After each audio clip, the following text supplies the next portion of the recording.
and welcome to the hearing. I'm John. And from Chicago's North Side, I'm Scotto. And before we get to this week's album, just a little bit of a discussion topic slash rant. Um, so this weekend, or actually last Friday as we're recording this, I was uploading one of the shows from the last time we recorded. I was a little late on the edit for multiple reasons. When I noticed a comment on our review of Tears for Fears' Function of the Big Chair about a month ago, and it was an insult against my music. In the episode, I plugged my latest single, "Time to Prove." Someone took the time to listen to my music, and they had said, "If," and I'm pulling this from memory, I've deleted the comments and muted the person because you don't come into my house, insult me, and expect to, to stay around. But it was, you must have a hell of an echo chamber, and it sounded like you recorded it in the middle of the night while trying not to wake up your wife, or something along those lines. And the ultimate effect of this ended up being positive because it made me realize that I was bulletproof against insults to my music. So I guess I should be thankful to this person because I've been kind of discouraged and depressive about my music, mostly because of a lack of attention on my music. I'm, as I've mentioned before, part of a big community of indie musicians on Threads, and they have posts about getting into the 1,000 club. Oh, Finally getting 1,000 plays on Spotify so you can finally get paid by them. My highest is on Spotify has 131 streams. So stuff like that is a little, discouraging when I see people who have been at it for a year doing orders of magnitude better than me. So, I would have thought that this would have, wrecked me. But I read this comment and I got angry at first, but it was not because I gave a shit about the opinion of some rando on the internet. It was the disrespect. Don't come into my house and insult me. it is ridiculous. Yeah. The more I thought about it, the more I realized they were insulting my production and arrangement style, which is very, very deliberate. I did a truncated version of all of this on Zombie Takeout and got into a whole other thing about media criticism. I'm probably going to truncate that part for this rant, Right. and then It's focus about the more on music. the music. And there is a longer version of all of this on my Threads and Facebook music pages. If you want to read it, go to my YouTube channel, which is linked down below. Go to the link that says the rest of my links, and it's on there, the Threads and Facebook music. It's a long post. You won't miss it. When I was making my first album, Forgotten Friend, there were two things that had a significant effect on how I approached the sound of my music. The first was David Byrne's book, How Music Works, which I strenuously recommend to any musician and anyone who loves music. It's absolutely brilliant. In one chapter, he's talking about composing for different sonic spaces. And one of the ones he mentions is the space between the listener's ears. And that's what I mostly work in. That's such a David Byrne thing. Yeah, yeah. And he talked about how it's very personal and because of headphones and how you can take it with you now. It's because of Yeah. technology. And I thought about how to really maximize that space, how to really fully take advantage of it. There's two ways you can go. You can either go big and layered and dense and complex and do something you could never dream of pulling off live. And I'm thinking Sowing the Seeds of Love, the song. Yeah. Or you can go really stripped down and raw and human and play into the intimacy of it. And do something more intimate than anybody could ever experience live when you're singing to a bunch of people. When you just direct it to that person and be soft and imperfect and let the words be in there. And so that got me thinking of just voice and ukulele instead of throwing other instruments in. And then we reviewed the debut album by Guided by Voices about a month later, I think it was. And I fucking loved it. If you're not familiar with the album, it is extremely lo-fi. To the point where it sounds like the mics were in a different room at times. It was crazy. It was, but very entertaining. And it fascinated me Yeah. because if you don't give a shit about the sound, you focus on the songs, you Yeah. know? You focus on the humanity. And I've said this before. Philosophically, I kind of think of myself as a punk artist. Obviously, my music sonically is nothing like punk. Right. But It's DIY. The lyrics are about something. It's raw. It's real. Um, I do what I do musically as a reaction to quantizing and auto tune, and more recently AI. Though AI wasn't a thing in music when I was originally making that Yeah. decision, but it fits. It's the excessive perfectionism and the hook laden production and all of that commercial interest. The dark side. That's Yeah, what gets to you to I'm the trying to thousand, you know? I'm trying to go as far from that as I can Yeah. and make it as real and as human, as intimate as possible. So that's why I do what I do. That's why I make those production choices. Um, and the ADHD factors in. I mean, it's a lot easier on the ADHD to not have to record any other instruments. I record everything live to one track. You know, I sing and play at the same time. I bring up Audacity, which is a free bare bones audio editor. Grab my uke, tune it up, move my mic, hit record, and just play the song over and over again until I get the right take. So it is a very simple, very live recording. The way I usually explain my ideal sound quality is like a good bootleg. I want it to sound like you just had a good analog recorder in a good spot that was hidden, but still got a good sound. Um, but then I started thinking about, well, what if this person had insulted other aspects of my music?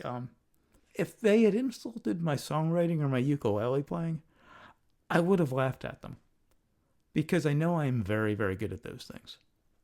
I've been playing string instruments for 41 years and writing songs for almost that long. Um, and if they had insulted my singing, I would have shrugged it off because I've only been singing seriously for 4.5 years. I know damn well that I'm not a great singer. I've made a lot of progress in that time. But the thing about music is, and I think this applies to any discipline you put real time into, the better you get at it, the better you realize how much better you can be. And yeah, I think it was one of the things that I'd been saying from day one Yeah, about just, you know, letting it out, you right. know? So I've made a lot of progress, but I know my voice could be a hell of a lot better. So I So would if have you thought you were holding back now, yeah. he should have gone back some of those Oh yeah. years And back. there's a reason I'm quiet. I have a quiet voice. Yeah. One of the last times we saw each other in person, I was reminded of that. We were meeting up at Barnes and Noble, and I'm coming down the sidewalk in front of it's in a strip mall, and I'm coming down Yeah. the sidewalk. I see you about 20 feet in front of me, and I yell, and you just keep walking. And I remember, I cannot project my voice for shit. But we did in the theater though. I'm sitting down, so no, that was why I always was. I had one speaking role when I did Desert Theater, and Wow. they always got on my case to project and to be louder. And every acting class, every time I did theater, it was always be louder. I could not do it. And it's convenient that I play a quiet instrument. I'm never gonna be a belter. I don't want to be. It doesn't fit what I do.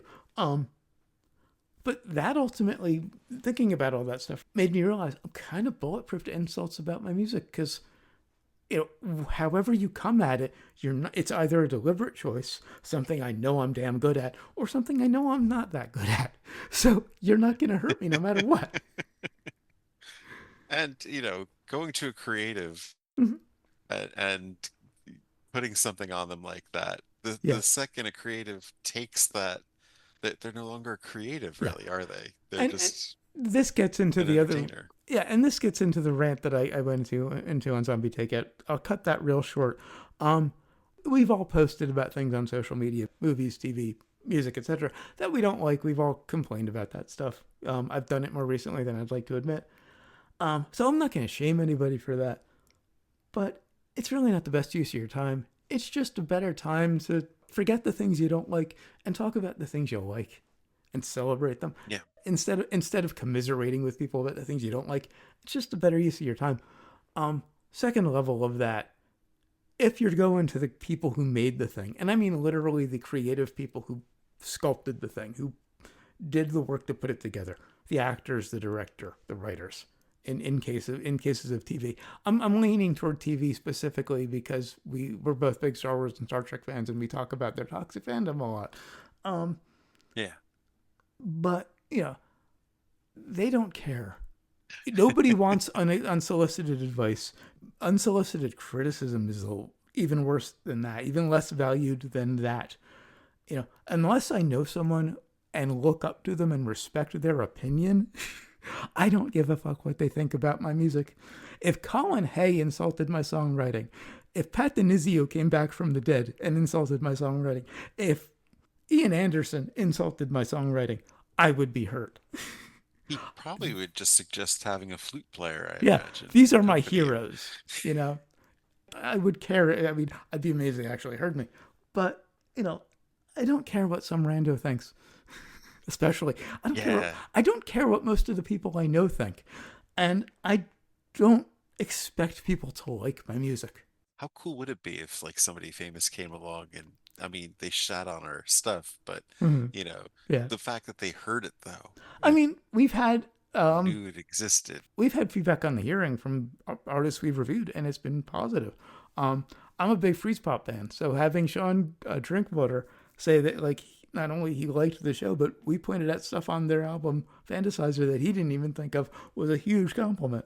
Um, We think about shit a lot. That's yeah, why we're doing but this. so that's the next level. Is if you're stepping to the artist, you're wasting your time because they don't give a shit, or you're being cruel and you're going after someone new and a beginning indie who is really going to get hurt by your criticism. And don't fucking do that.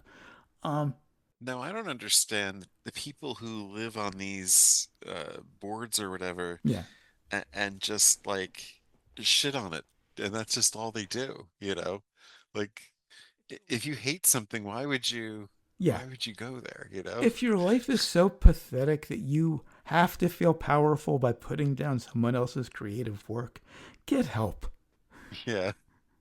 And that's kind of that third group. Is the ones who go to the corporate overlords to try to get shit taken off the air.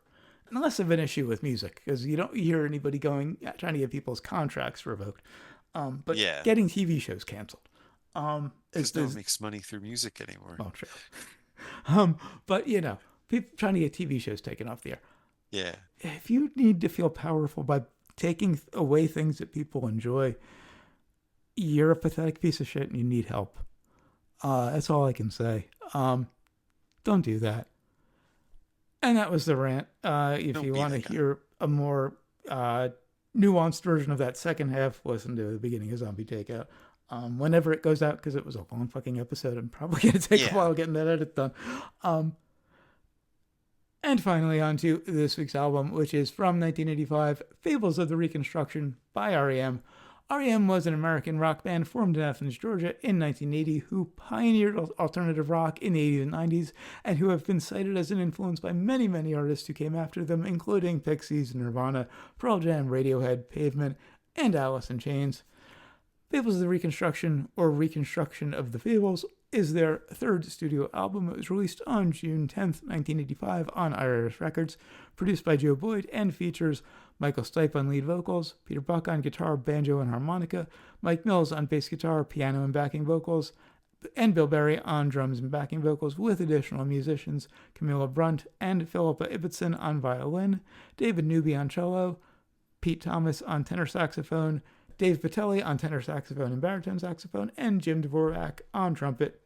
Reminder, I don't edit any songs into our reviews for copyright reasons, but down in the description, if you're listening to this on YouTube or on our blog at johnscotto.wordpress.com, you'll find links to Fables of the Reconstruction on Spotify and YouTube so you can follow along if you'd like. Track 1, Feeling Gravity's Pull. Great verse riff. Love the use of harmonics on it. I'm glad the lead vocal in the verse, when the drums and bass kick in, isn't as low as it is at the very beginning. That opening riff is nice and Yeah, mysterious, but then his voice is very somewhere in the they call it murky, but I think it's just too low in the it mix. is low in the mix at the beginning. Before the bass and Yeah. drums kick in, it is a bit too low. I'm glad they boosted it after the rhythm section comes in. It's got a good groove. Love that bass tone. Mike Mills is one of my all-time favorite bass players. So a lot of this is going to be a love letter to him. Love that chord in the chorus. I have no idea what it is. I think it's suspended. The guitar part in the chorus is just static. The bass and the vocals move around it, and I just love that effect. I think Stipe is an underrated vocalist. He has a great vulnerability. Yeah, I really found I liked his vocals. I think it's just the problem I've had, I think, was I guess it was either the songwriting or the structure of the songs, Mm. you know?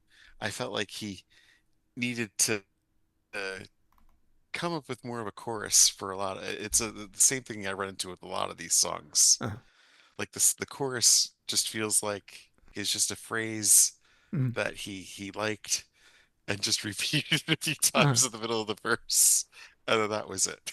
well, he's never been. Well, he's known for his lyrics, but he's not known for particularly good lyrics. Particularly in the Yeah, IRS right, days, right. he was very cryptic. Exactly. So I was like, he's got such a great voice, but if he sang something, to hit us with it, you know? His lyrics have traditionally been very cryptic. I like how this ends though. Like I like the beginning and I Mm. love how it ends. The middle though, I'm kind of you know, Uh, but like when you start getting the strings and I could see, I was kind of hoping that I could see like something different from the REM of later that I was more, yeah. in tune with. But I could see that older version of the band doing this song because those strings reminded me a bit of the shiny happy people Yeah. Yeah. strings, just not as produced Uh, slickly. But I did like the strings here. see, I'm the opposite. I was kind of vaguely aware of Monster and Automatic for the People. I knew a couple songs from. I think I only know like two songs from at a time. Once they went to Warner Brothers, they kind of rapidly went downhill for me. I love the early stuff. I think what I learned from this is I like the when they're up like the higher tempo Uh, stuff, yeah. the end of the world, Mm-hmm. Radio Free Europe, Uh, and we'll get to something here on this, of course. But yeah, I like how this sort of just devolved into the strings mm-hmm. taking over at the end. Track two, Maps and Legends. Great bass part, nice groove. Like the vocal melodies. Interesting overlapping vocals in the verse, nice harmonies in the chorus. Love that guitar arpeggio in the break. Yeah, this is definitely one of those cases where he liked the phrase maps and Yeah. legends. That's what we're getting. Mm-hmm. Um, I could see this in their document era, Mm. Well, that was the next album.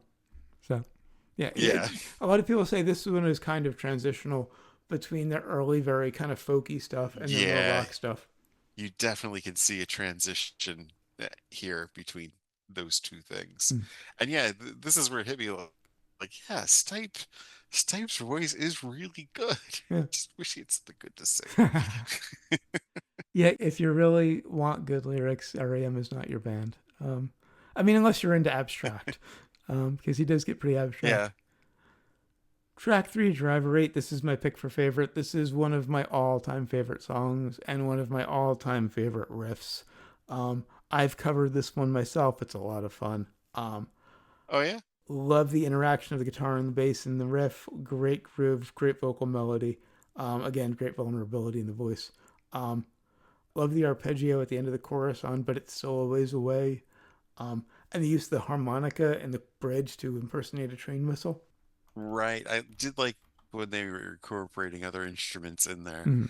And this originally I was like, ooh, this might be a pick for strongest. Uh, It didn't hold up as well on repeated listens, but mm. like the first one, I was really like into it. Yeah. And maybe it was because the first two were kind of so uh, like just lower, you know? Mm. And then this was like, all right, we're getting into this. There were a couple others that would have been favorite if this wasn't on the album, but this has been a favorite for 40 years. Yeah.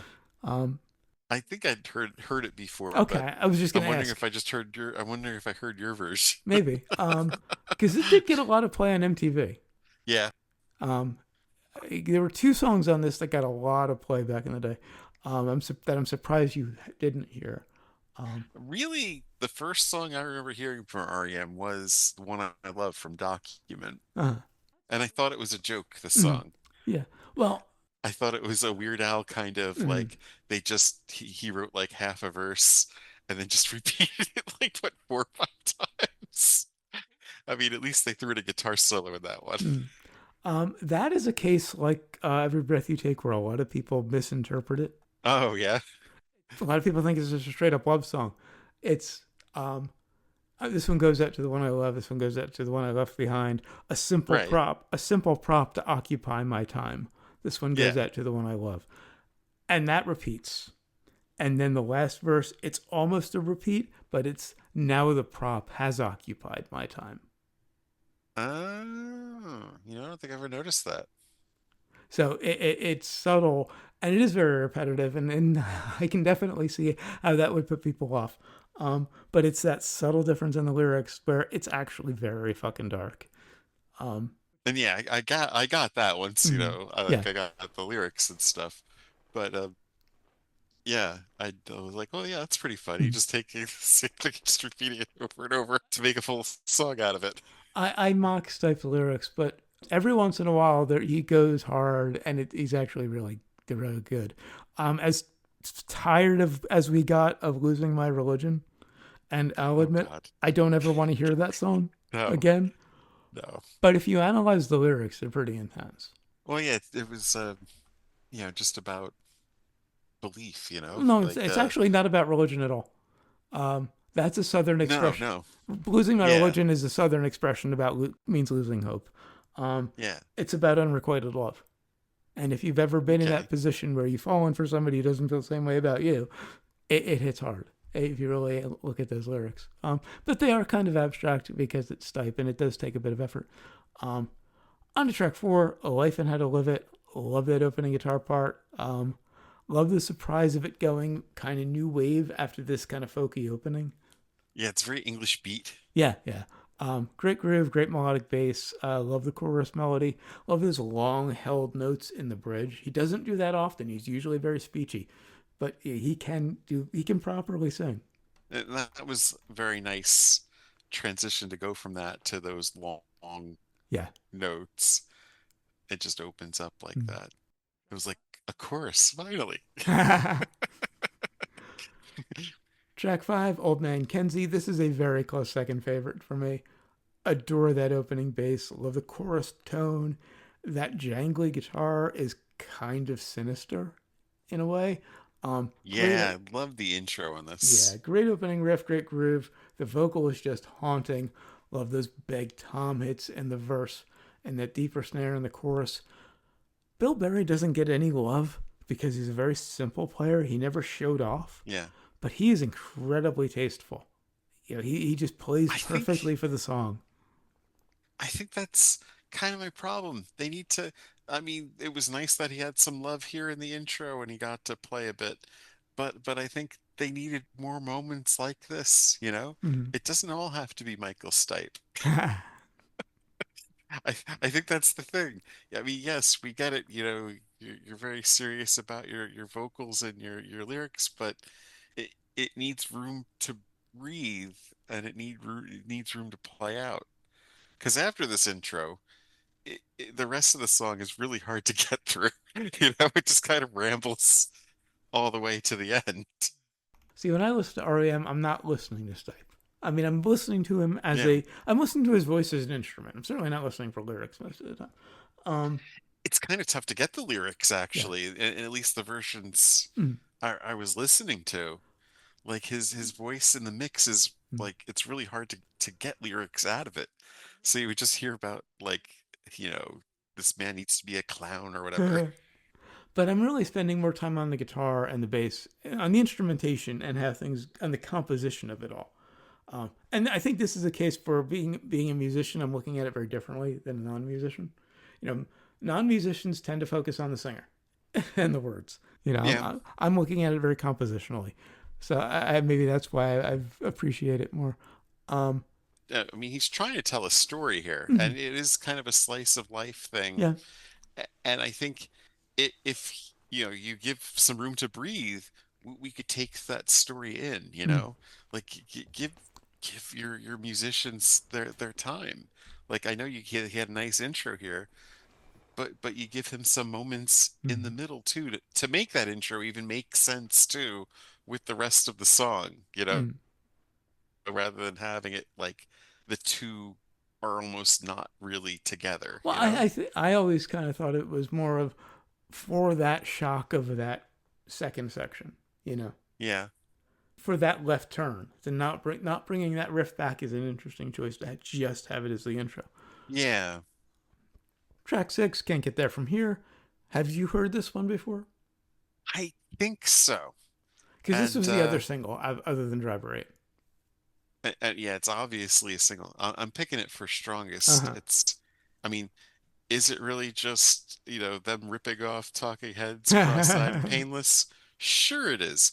But I mean, Stipe is doing some completely different voice Oh, here yeah. with it, Um, and doing something completely different with Cross-Eyed and Painless. I love that high scream in the opening. I'd love to know who that was. I don't know if it was Stipe or Mills.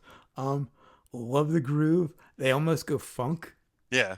Um, You remember, I mean, we reviewed yeah. Remain Oh, in I know. Light, Yeah. so Yeah, I know the song yeah, you're talking about. I yeah, mean, any Talking Heads is basically funk.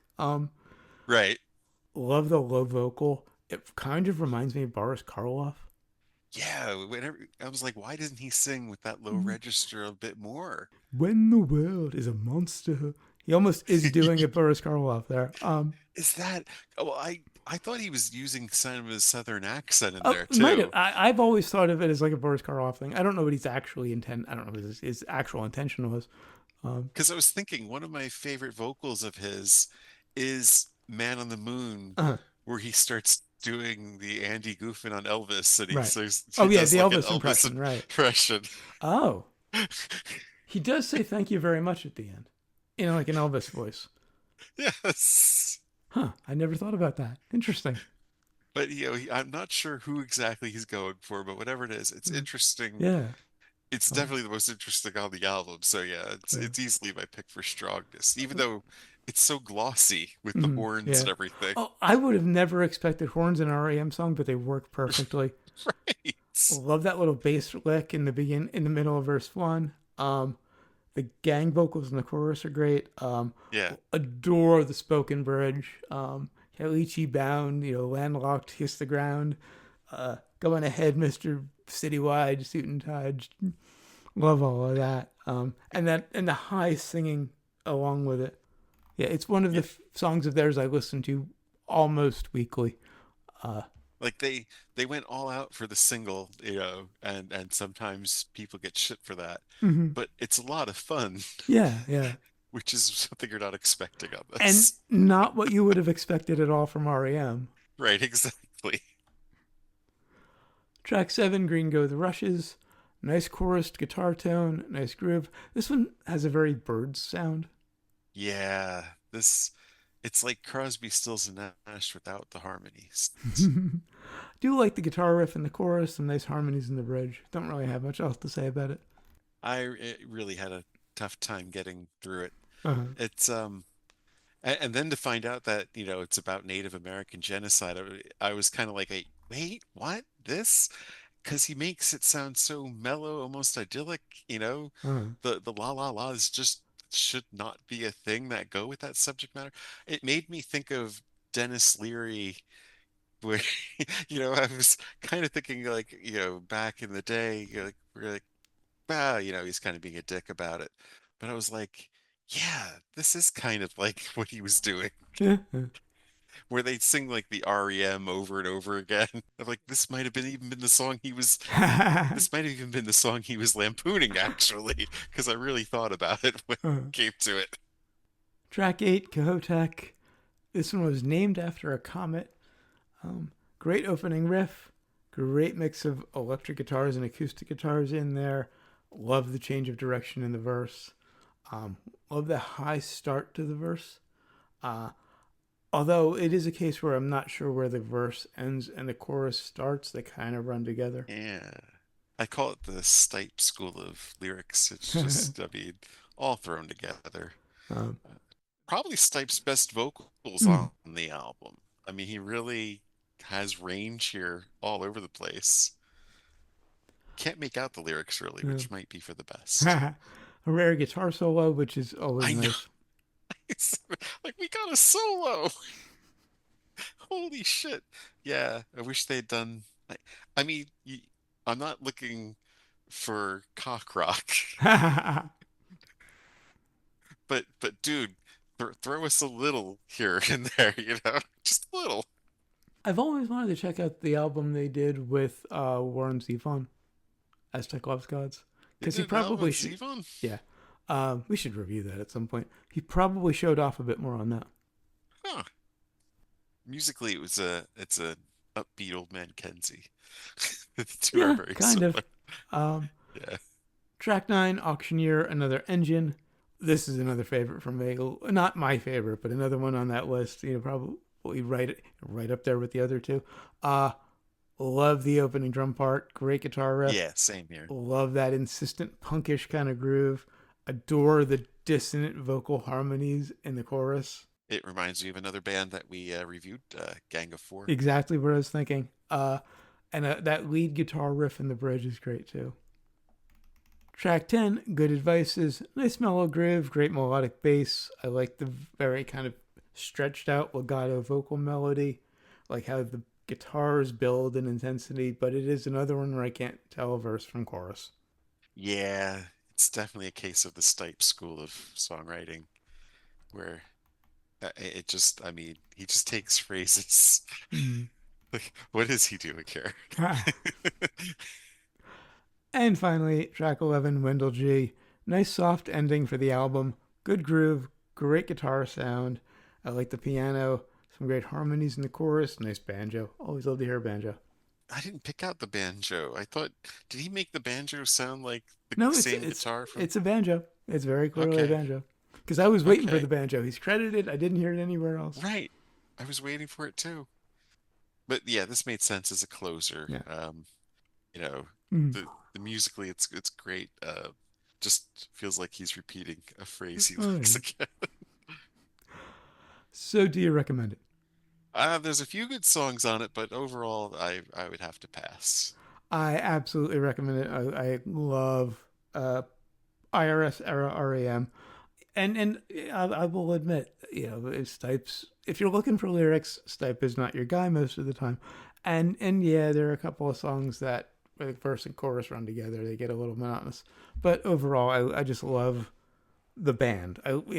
I could take or leave Stipe. I like his voice, but overall, I could take or leave him. It's the other three I'm listening for. I think that's what's frustrating. Like he's good, he could really have done some great stuff, but instead it's kind of like a you get some glimpses here and there, and but the rest of it just is like I almost want to say phoned in because it just kind of all rambles together. And that's it for Fables of the Reconstruction. Until next time, when we'll be reviewing an album by a band who I just discovered last week. Oh well. The Sorry Window by False Advertising. Until then, of course, always remember, never forget, wherever you go in life, there There you you are. are.